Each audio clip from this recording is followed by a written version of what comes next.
আসসালামু আলাইকুম গাইস। দুবাইয়ের ভিসা অনলাইনে চেক করুন মাত্র 2 মিনিটে। আপনার ভিসাটা অনলাইন হয়েছে কিনা অথবা অরিজিনাল কিনা, না হলে ফেক, হয়তো আপনারা ভিসাটা হাতে পেয়েছেন, এটা অনলাইন হয়নি। তো এটা কিভাবে আপনারা অনলাইনের মাধ্যমে চেক করবেন, চেক করে বুঝবেন যে আপনার ভিসাটা অনলাইন হয়ে গেছে আর অরিজিনাল ভিসাটা আপনারা আসতে পারবেন। তো আপনারা কি করবেন, একটা ব্রাউজার ওপেন করবেন, আমি আপনাদেরকে দেখিয়ে দিচ্ছি। আর এই ভিডিওতে অবশ্যই একটা লাইক দিবেন, ভিডিওটি যদি ভালো লাগে একটা কমেন্ট করে চ্যানেলটি সাবস্ক্রাইব করে দিবেন। তো আমি এখান থেকে চলে যাব আমার একটা ব্রাউজারে।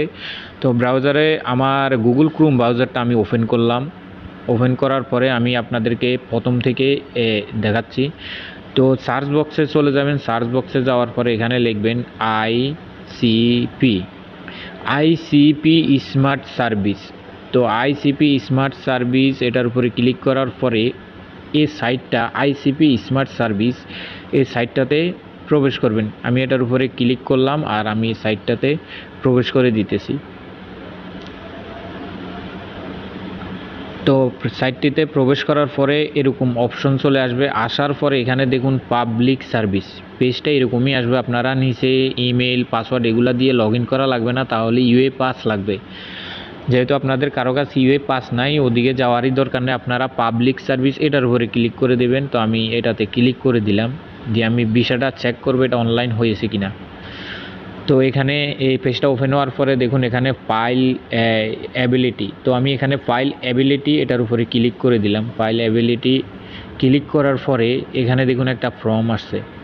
তো যেহেতু আমরা ফাইল নাম্বার দিয়ে এটাকে চেক করব ভিসাটা অনলাইন হয়েছে কিনা, তো এখানে ফাইল নং এখানেই থাকবে। আর এখানে ভিসার উপরে ক্লিক করে দিলাম। চাইলে পাসপোর্ট নাম্বার দিয়ে যদি চেক করতে চান তাহলে এখানে পাসপোর্ট ইনফরমেশনের উপরে ক্লিক করে দিবেন।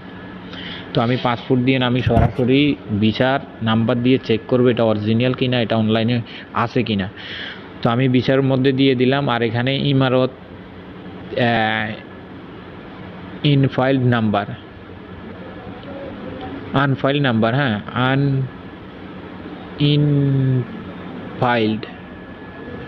ইনফাইল্ড নাম্বার এটা থাকবে। তারপরে আমরা কি করব, এখানে নিচে যে ঘরটা দেখতে পাচ্ছেন এখানে আমরা কি করব, এখানে আমরা ভিসার নাম্বারটা পেস্ট করে দেব। পেস্ট করে দেওয়ার পরে এখানে দেখুন ন্যাশনালিটিটা যে দেশেরই হোক, যে ব্যক্তির ভিসাটা চেক করবেন সে যে দেশেরই হোক সেটা আপনারা সেই দেশটা দিয়ে দিবেন। তো আমি যার ভিসা চেক করতেছি উনি বাংলাদেশের, তো আমি বাংলাদেশটা এখানে সিলেক্ট করে দিলাম। দেওয়ার পরে এখানে দেখুন ডেট অফ বার্থ, আর কিছু না, ভিসার নাম্বার আর বাংলাদেশ কান্ট্রিটা দিয়ে দিবেন। তারপরে ডেট অফ বার্থ, আমি ডেট অফ বার্থটা এখানে বসাই দিতেছি 20/5/2002, হ্যাঁ 2002 সাল। তো দেখুন এখানে আমি ফর্মটার মধ্যে ফাইল নাম্বার ওখানে ক্লিক করলাম, ভিসা চেক করব, এখানে ভিসার উপরে ক্লিক করে দিলাম।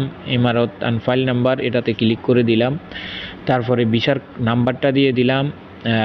তারপরে বাংলাদেশটা সিলেক্ট করে দিলাম, কান্ট্রিটা, তারপরে ডেট অফ বার্থটা দিয়ে দিলাম, বাস এতটুকুই। তারপর আমরা এখানে দেখুন I am not a robot, তো আমরা এটার উপরে ক্লিক করে দেব। তো এটার উপরে ক্লিক করার পর আমাদের কাজ শেষ। আমরা এখন কি করব, এখানে নিচে দেখতে পারতেছেন এখানে সার্চ অপশন আসে, তো আমরা সার্চে ক্লিক করব, দেখব আমাদের ভিসাটা আছে কিনা।